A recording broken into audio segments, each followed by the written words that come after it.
La segunda cosa es que a mí no me gustan los toros, pero me gusta una ceremonia de los toros, que es que el matador puede brindar la faena. Y a mí me gustaría brindar esta faena a dos oyentes, bebés que tenemos en la sala, menores de 1 año, me da la impresión. ¿Por qué? Pues porque es por estos niños para los que trabajamos.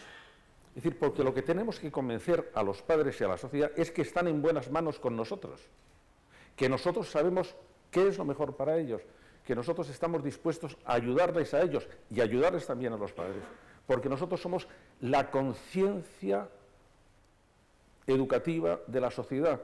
Nosotros debemos saber por dónde van las cosas, qué les podemos aconsejar, qué es lo que tenemos que aprender y qué es lo que tienen que aprender ellos. Ya sabéis que la educación está muy mal, pero yo espero que hayáis venido ya llorados. No vamos a llorar. No vamos a llorar porque perdemos demasiada energía con ella. Tenemos en este momento un problema, y el problema está en que una disminución por debajo del 4,5% del PIB en los presupuestos educativos imposibilita un buen sistema educativo. Nosotros hemos pasado del 4,9% al 4,7%, y ahí sí nos podemos mantener. Si mejoramos la gestión, si hacemos las cosas mejor, sí podemos mantener un buen estándar educativo. Porque nosotros hemos adolecido durante toda nuestra historia de una mala gestión educativa. Hemos tenido profesores estupendos, profesores menos estupendos, profesores horribles, padres fatales, padres buenísimos, los niños nos vienen pues, como nos vienen, nos vienen estupendos. Y bueno, eso ha sido siempre así. No hemos tenido una buena gestión de todo el sistema educativo, que nos haya sabido poner en coordinación, que haya sabido aprovechar los esfuerzos, que nos haya librado de papeleos, que, en fin, todas las cosas que vosotros sabéis, porque yo vengo de la trinchera, porque Javier nos ha dicho lo que es más importante en mi carrera. Yo soy, y he querido ser, siempre catedrático de bachillerato.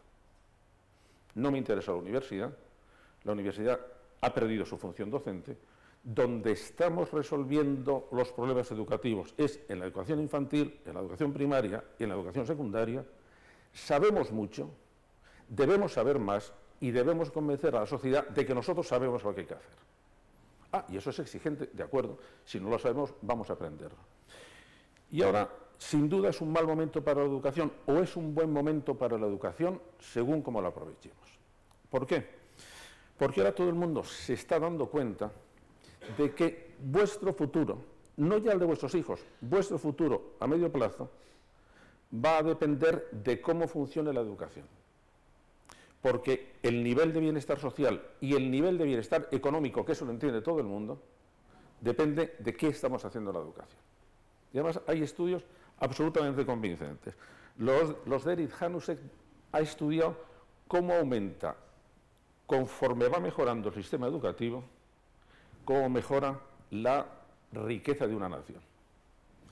Y los de un premio Nobel de Educación, James Beckman, que lo que ha dicho es que no hay ninguna inversión más rentable para una nación que la que se hace en educación primaria, ni siquiera en secundaria ni en universidad, en educación primaria, que esa es la que produce un mayor retorno de prosperidad a los países.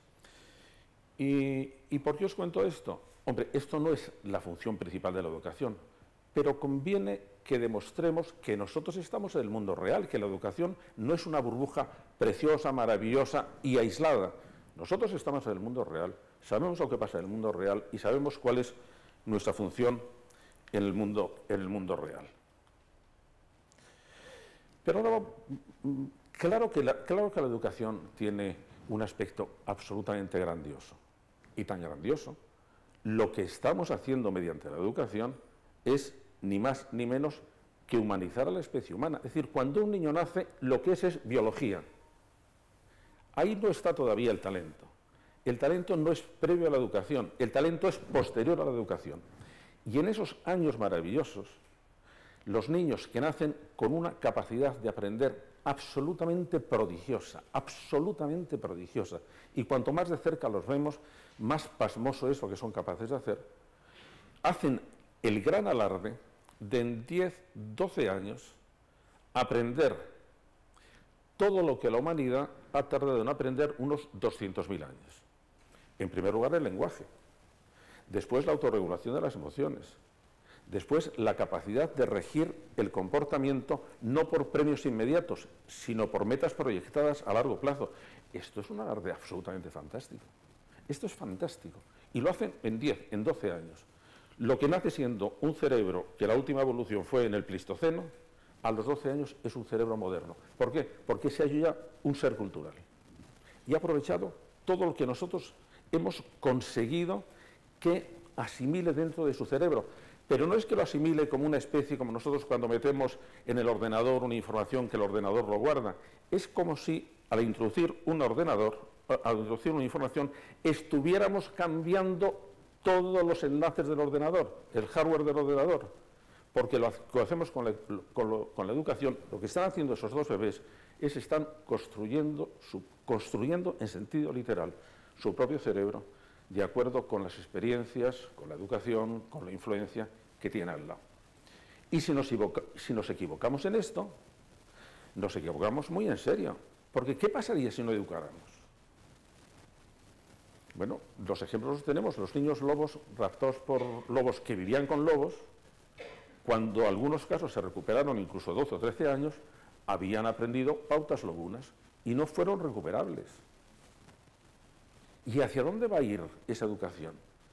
¿En qué tipo de mundo, para qué tipo de mundos vamos a preparar a estos dos bebés? ¿Quién lo va a decir? Yo creo que esa es la grandeza de los docentes, tanto padres como docentes, porque estamos restaurando en cada uno de los niños la condición humana y hacia dónde nos parece bueno que vaya la condición humana. Y ahora voy a ser muy bruto. Vamos a ver, hay dos tipos de docentes. Uno es el docente tradicional. El docente tradicional, durante toda su vida, siguiendo la tradición de los preceptores, era servicio doméstico. Y transmitía lo que el Señor le decía que había que transmitir. Eso es una manera de hacerlo. Es comodísima.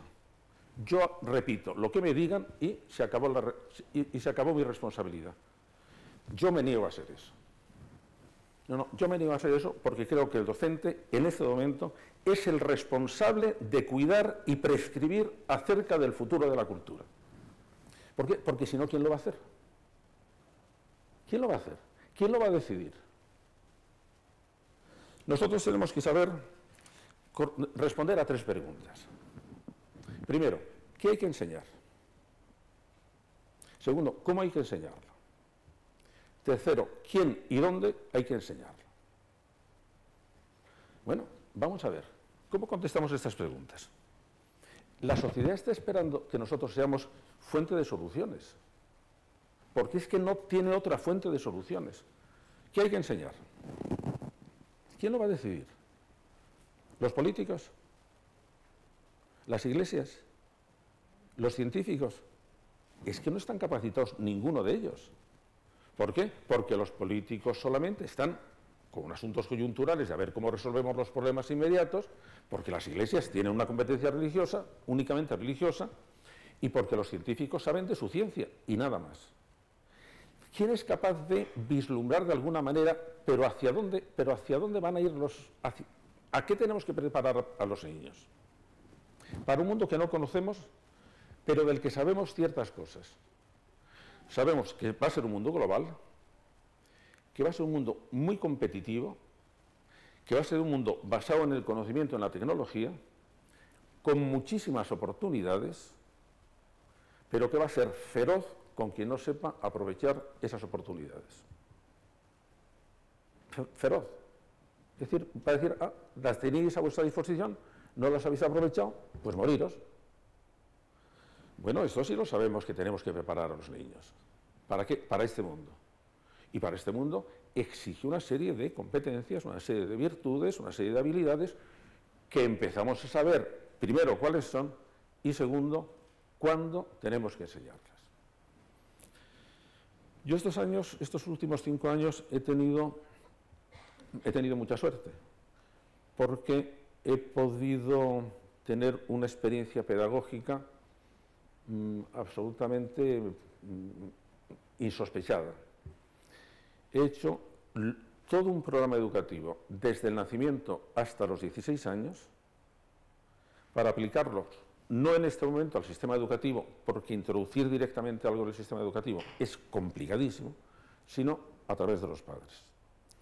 Son los programas que difundimos a través de la Universidad de Padres Online, al cual podéis acceder, es una página muy sencilla, www.universidadepadres.es, en donde hemos visto cómo se pueden ir consolidando los principales hábitos intelectuales, afectivos y ejecutivos, luego os diré lo que significa esta palabra, en el niño. O cómo se pueden reeducar si no se han adquirido en la primera infancia. Y nos hemos dado cuenta de que las posibilidades que tenemos son realmente fantásticas. ¿Por qué? Bueno, pues porque todo lo que nos está diciendo en este momento la neurología, que yo creo que es la única ciencia optimista, es que las capacidades del cerebro del niño al nacer son prodigiosas. Son prodigiosas. Y que si nosotros sabemos dirigir bien su educación, vamos a poner en muy buenas condiciones al niño para sus dos grandes objetivos, que es ser feliz y ser buenas personas. Y que esto no es un asunto quimérico, no es un asunto utópico, no es una afirmación retórica. Por eso a mí me gustaría que después de esta conferencia, que tiene forzosamente que ser un poco teórica, en el coloquio bajáramos a la práctica. ¿De acuerdo? ¿Y esto cómo se hace? ¿Cómo se resuelve este problema? Porque nosotros, los docentes y los padres también, nuestra inteligencia es una inteligencia práctica, que es la gran inteligencia. ¿Por qué digo que es la gran inteligencia si muchos de nosotros venimos del campo de la ciencia que nos dice que lo importante es el conocimiento? No. Vamos a ver, lo que hace la inteligencia es enfrentarse con problemas. Los problemas teóricos son aquellos que se resuelven cuando